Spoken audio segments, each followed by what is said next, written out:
Hey, what's up? How's it going today, family? Hey, this is Monty, your local neighborhood hope dealer right here in San Diego. I appreciate all the prayers. We had massive storms and flooding. You guys probably seen it on the news or what, man. Cars were getting washed down the roads.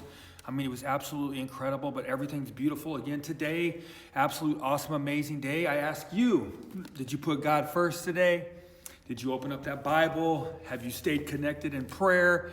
Have you stopped and just said, thank you, Lord? Have you acknowledged that He's the King of Kings and that He loves you and that He wants to have an absolute amazing relationship with you? If you haven't done that today, well, we can do that just right now. You can stop right what you're doing. And you could say, thank you, Lord. And as you continue to do this more and more, right, it begins to gain strength, right?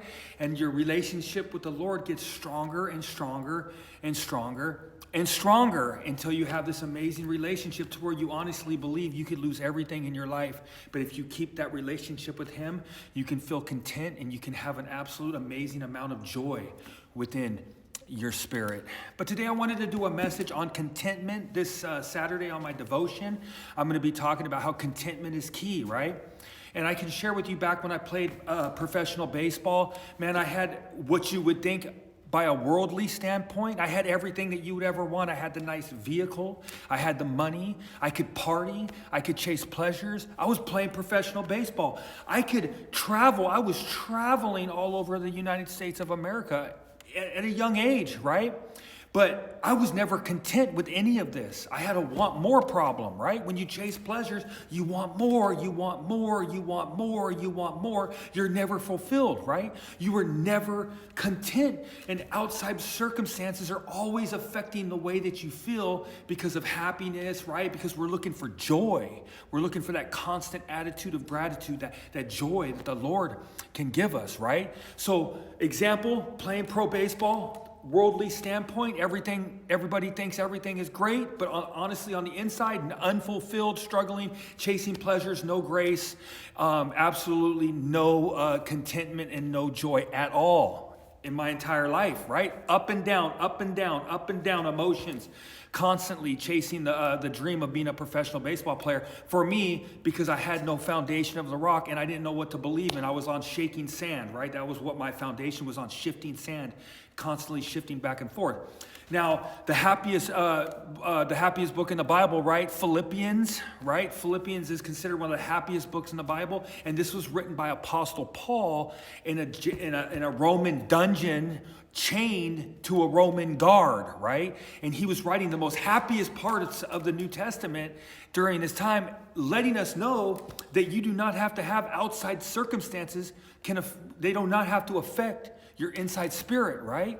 And he was doing this, talking about joy, and he was talking about contentment is the most powerful, is the key to life, because he's had many, he's had few, he's had none, he's had a lot, he's been hungry, he's been not hungry, he's had all aspects of everything to where he is fully content in that moment. And by his joy, he converted a few of the Roman guards that were chained next to him because they couldn't believe the joy that he had while he was on death row in Rome, about to be martyred, and he was continuing to have joy constantly in his life because of the peace that surpasses all understanding. So now we go to my life and my example. Now, when I wake up every single day, right, I fully believe that if I lost everything in my life, if I lost absolutely all my material things, but I still had my relationship with God, if I still had my contentment with my relationship with Jesus Christ, I could always start a comeback story, because how this last comeback story started, I was at the bitter depths of dying addiction hell, right? Let Jesus Christ in the room. And now I've been able to find joy and I've been able to find contentment because it's our spirit that we're trying to become more Christ-like. Like I heard Rick Warren say, the only thing God is trying to do, He doesn't care if you're rich. He doesn't care if you're famous. He doesn't care about any of that. He cares about making you more Christ-like every single day. He wants you to be like Jesus Christ. That's the life of sanctification. So as long as I'm continuing to do that, I feel content. I don't want more. I don't need this. I don't need that. I'm just content exactly right where I'm at, this given moment, sharing this story, holding this Bible, smiling at this camera. I'm content. And this is key because now I get to take my vessel wherever I go on the planet.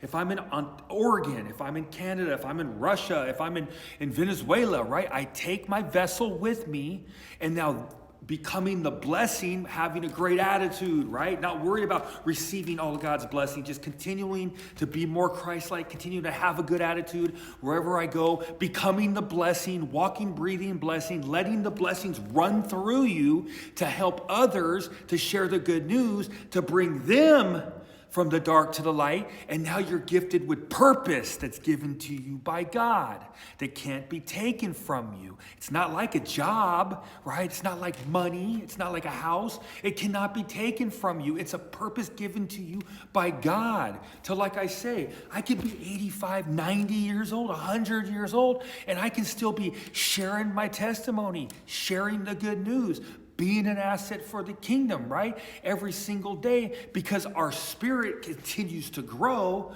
while our vessel, right? Our vessel's dying slowly. Every day our vessel's dying, right? Our body, but our spirit is growing every single day.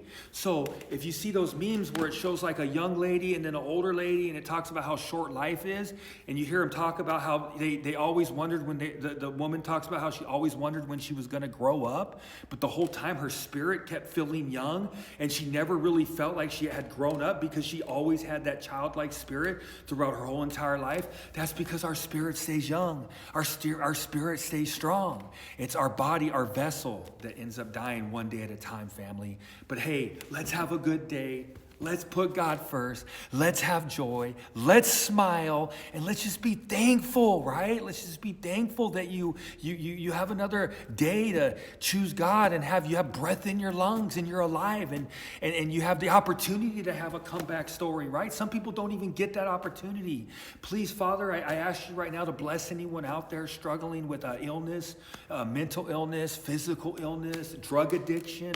Just come home, heal them, and just allow them to understand and get those pots of gold of glory, right, that you put every day to show us the small things in life that matter. I love you, family. Let's put God first. Have a great day, and let's go, baby!